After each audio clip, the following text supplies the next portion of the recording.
해산의 수고. 갈라디아서 4장 19절 말씀.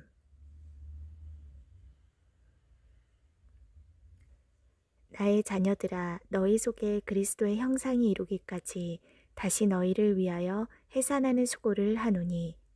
사도 바울은 갈라디아 교회 성도들을 향하여 다시 해산하는 수고를 한다고 이야기합니다.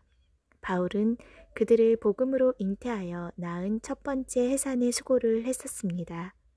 그리스도 안에서 1만 스승이 있으되 아비는 많지 아니하니 그리스도 예수 안에서 복음으로써 내가 너희를 낳았음이라.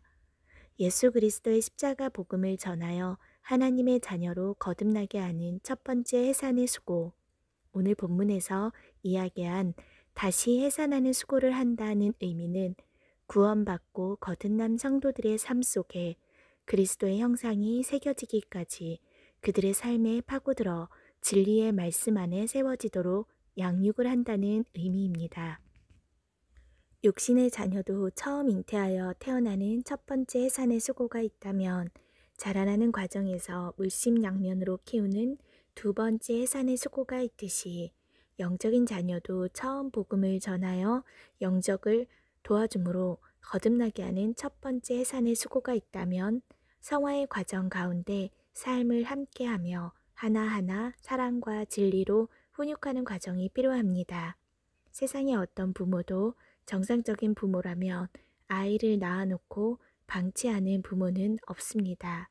반드시 태어난 아이를 위해 자신을 포기하고 모든 것을 아이에게 맞추어 양육하며 살아갑니다. 어제는 큰 아이에게 화를 냈습니다. 퇴근하고 돌아오면 늘 게임만 하고 있고 아빠가 와도 관심도 없고 요즘 큐티도 안 하고 엄마한테 불평과 짜증을 종종 내는 모습들이 평소에 눈에 많이 거슬렸었는데 어제 엄마한테 버릇없게 말하는 순간이 포착이 되어 나도 모르게 큰 소리로 호통을 치게 되었습니다. 최근 이래저래 직장에서 일이 많아 하루 종일 분주하고 바쁘게 지내다 보니 스트레스도 많이 쌓였나 봅니다. 그러한 감정들이 한꺼번에 몰려와 큰 아이에게 폭발한 것입니다. 그랬더니 아이도 격해져서 감정적으로 반응을 했습니다. 마음을 추스리는 시간을 갖고 큰 아이와 단 둘이 대화를 했습니다. 아빠가 화낸 것에 대해 사과하면서도 그 감정 이면에 그동안 느꼈던 생각들과 품고 있었던 진심을 자세하고 온유하게 나누어 주었습니다. 그랬더니 큰 아이도 이해를 하게 되었고 공감대를 형성하게 되었습니다. 그리고 큰 아이 안에 생각 없이 게임에만 푹 빠져 있는 것이 아니라 중심이 서 있다는 것도 확인하며 감사하게 되었습니다. 함께 손을 잡고 기도하며 자백도 하고 간구도 하며 그렇게 잘 마무리가 되었습니다. 죄 많고 허물 많고 때로는 감정적으로 절제하지 못하는 아빠지만 아이를 양육할 수 있는 건 제 안에 예수님이 계시기 때문입니다. 가정의 분위기가 곁길로 흘러갈 때는 예수님께서 절대 주권 가운데 역사하시는 것 같습니다.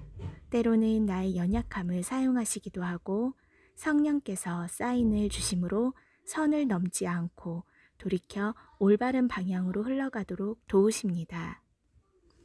거듭난 이후에 살아가는 모든 살아가는 순간들은 내 안에 그리스도의 형상이 세워지는 성화의 과정인 것 같습니다.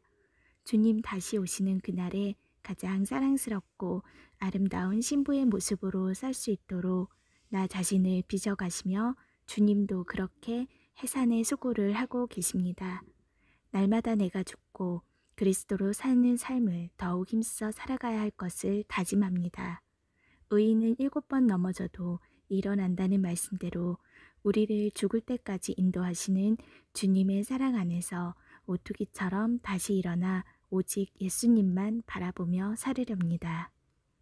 대저 의인은 7번 넘어질지라도 다시 일어나려니와 이 하나님은 영영이 우리 하나님이시니 우리를 죽을 때까지 인도하시리로다.